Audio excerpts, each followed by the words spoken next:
that conversion rate number in analytics is low. Let me guess, you've watched a Ninja video where we've been talking about conversion rates of 5%, 10%, 45%. Your conversion rate seems really low in comparison. It's making you mad. What? I understand. Today, we're gonna find out why. So buckle up for 8 reasons your conversion rate sucks.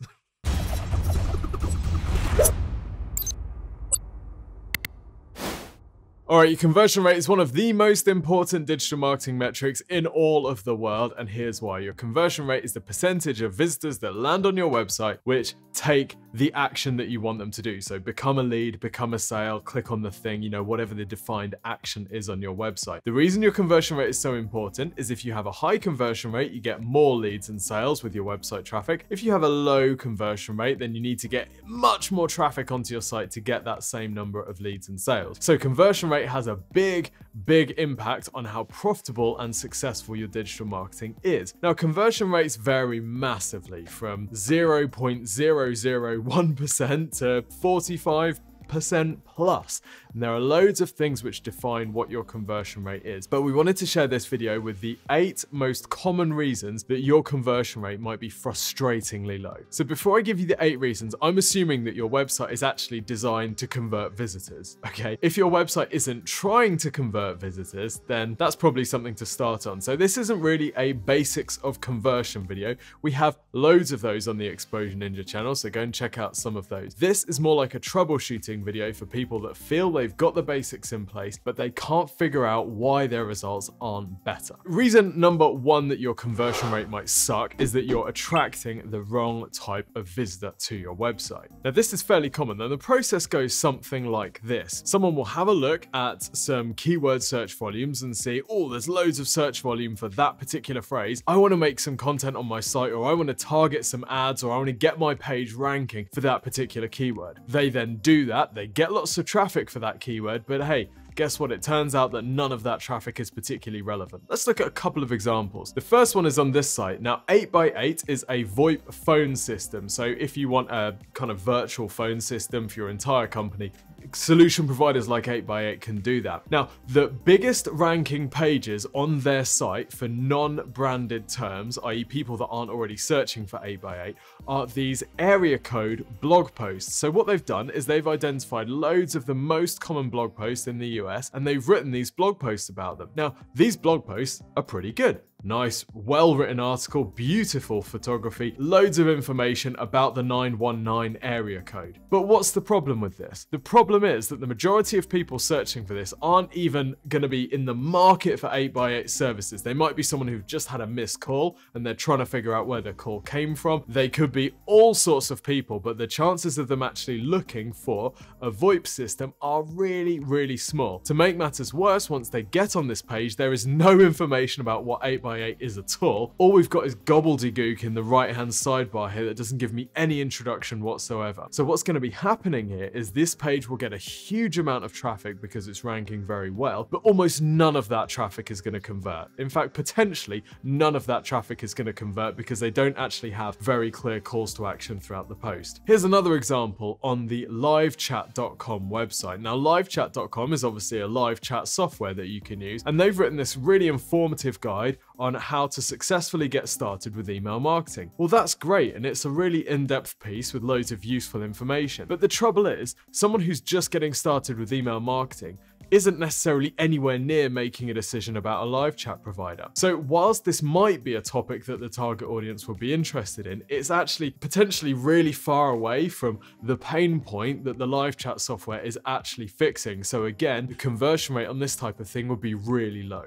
But attracting the wrong target audience starts even further before that in the traffic channels that you're using. Which segues us beautifully into reason number 2 your conversion rate might suck, is that you're using the wrong traffic channels to pick up your target audience. Now, we've talked before about how conversion rates can often be very different according to different channels. For example, let's take the example of someone who is looking for a locksmith and they go onto their phone because they're stood outside their front door, it's pouring with rain, the keys just snapped off in the lock. They type in locksmith locksmith and they click on the first ad, the conversion rate from someone like that is going to be really high, like potentially 20% and upwards. Whereas someone who's scrolling around Facebook and happens to see an organic post from a locksmith company and clicks through to the website, their conversion rate is going to be much lower because they're not in the time of need. So your conversion rate can vary massively per channel, but we're not really talking about that here. What we're really talking about here is spending time marketing on the channels that your audience aren't really on. Whatever the trendy new channel is, often it's mostly populated by younger people. If we take, at the time of making this video, TikTok. Now, if you've been on TikTok, you'll see loads of middle-aged people trying to do these cringy dance routines in order to build a big audience on TikTok. And that's fine. Maybe they'll build a big audience of people that are into dance on TikTok. Totally cool. But unless you're serving the typical audience that's spending most of their time on TikTok, typically you'll get a much higher return on your time by spending time posting content on other channels. So it's really important to understand in your target audience's typical day, where are they putting their eyeballs? Are they Google searchers? Are they Bing searchers? Bing searchers?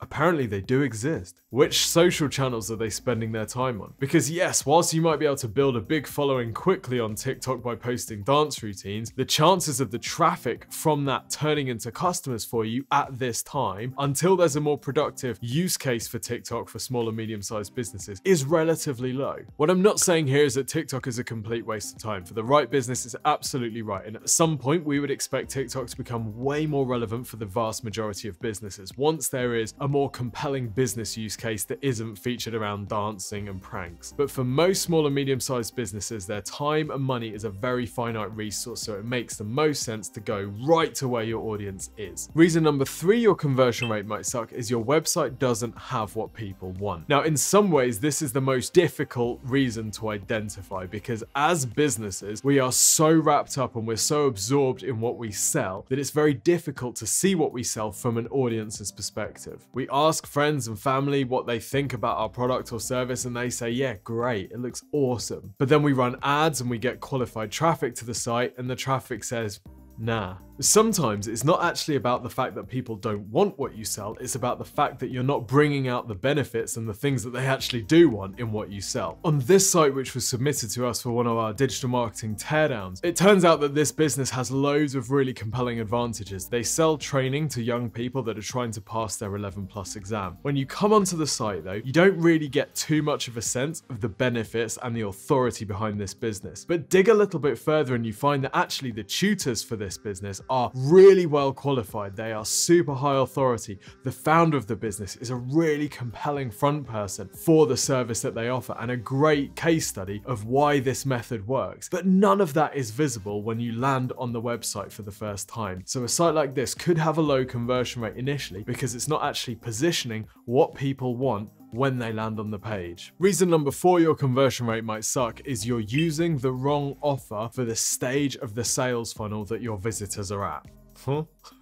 Basically, too much too soon. Let me explain. Last time you bought a car, you probably found one online and you clicked arrange viewing. What didn't happen is the dealer then immediately sent you an invoice for the car and asked you how you'd like to pay, right? Too much too soon. Sometimes websites go in for the kill too early as well. Particularly if you're selling something that involves a bit of a consultative sale, using the wrong wording in your call to action can kill your conversions dead. If you use something like start now or sign up now before the customer is ready to take that leap, you can really reduce your conversion rate. So think about how you can ease people gently through your sales process in a series of safer, smaller steps. For example, watch this video, download a guide, talk to someone, inquire today. These are very soft calls to action that can work well if your audience is a little bit scared and not yet ready to commit. Now, this is most important if we think about traffic that's coming through your blog. Whether that traffic is coming from social media or organic search or whatever, traffic that comes onto your blog is typically looking for information. So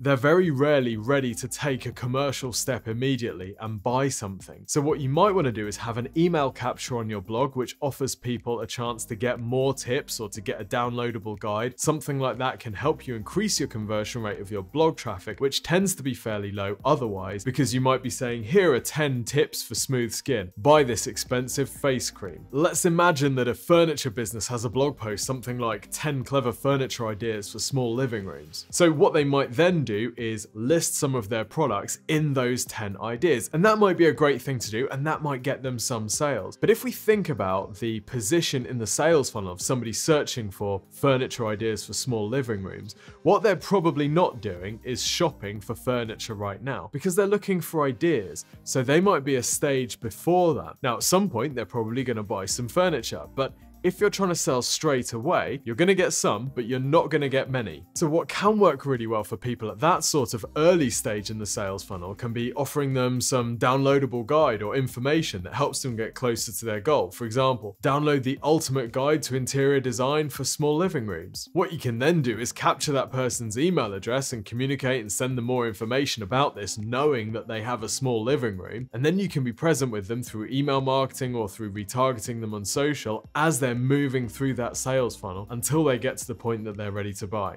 Think about making your sales process a slippery slope rather than a bam, straight to earth. Okay, reason number 5 that your conversion rate might suck. Your website looks bad. Oh, your website looks bad. Your website looks bad. It's bad.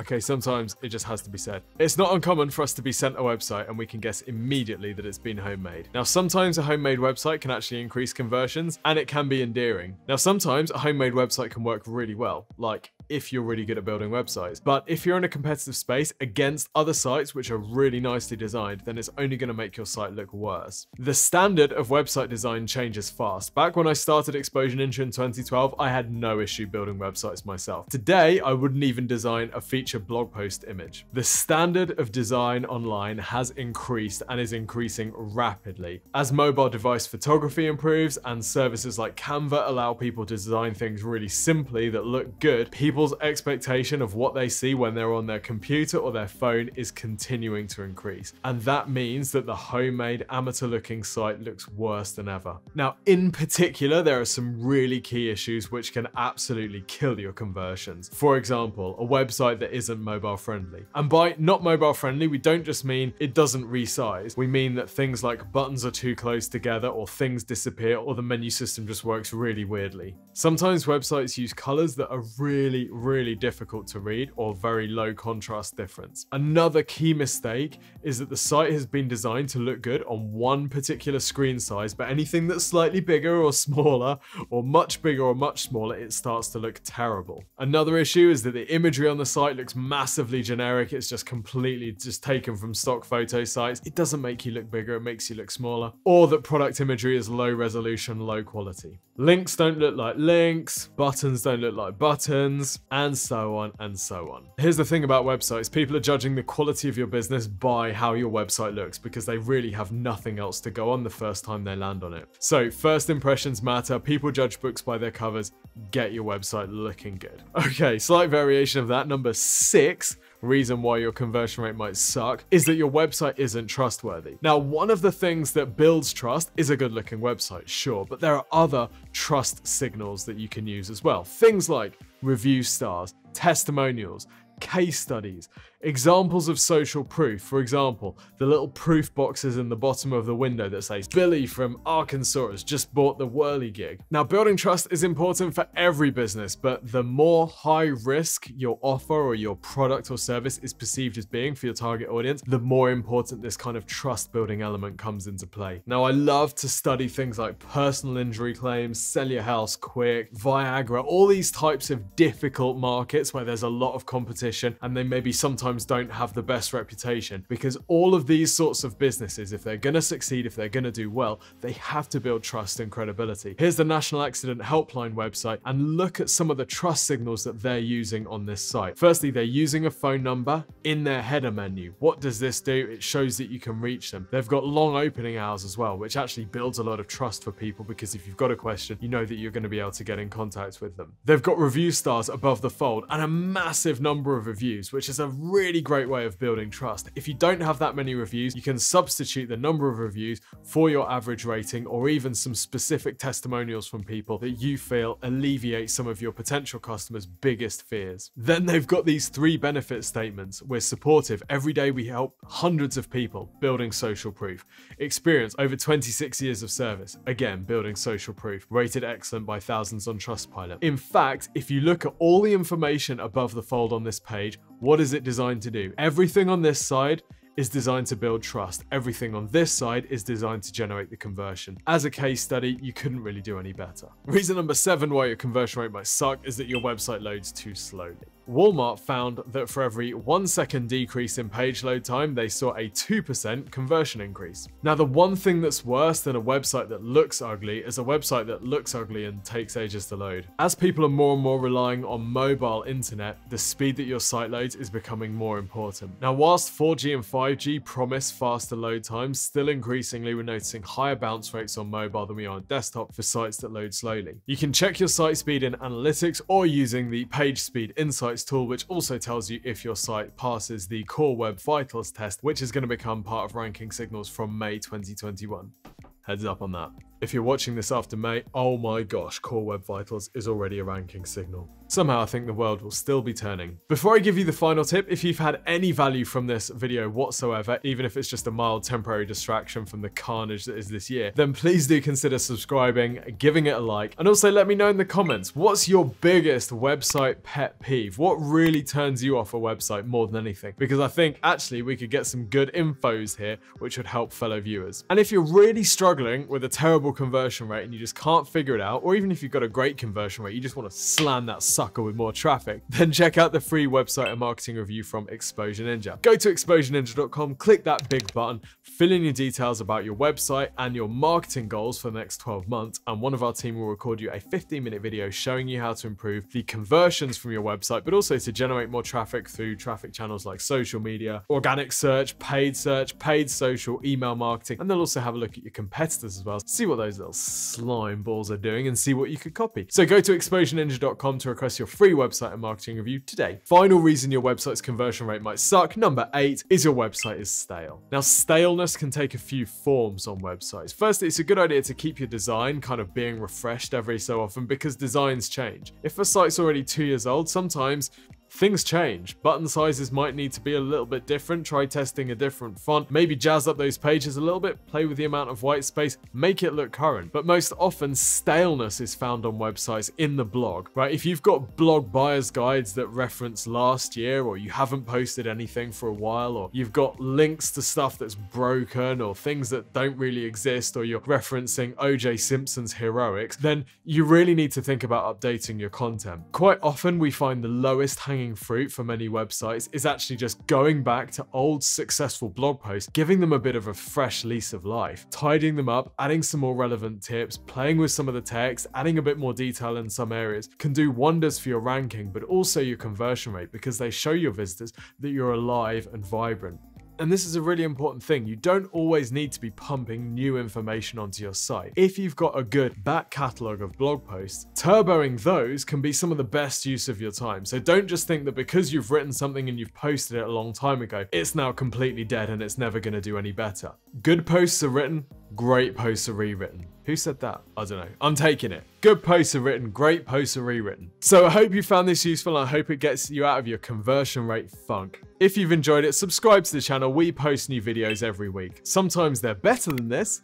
Sometimes they're worse than this. I don't know. So subscribe and then you'll get the next one and we will see. See you soon.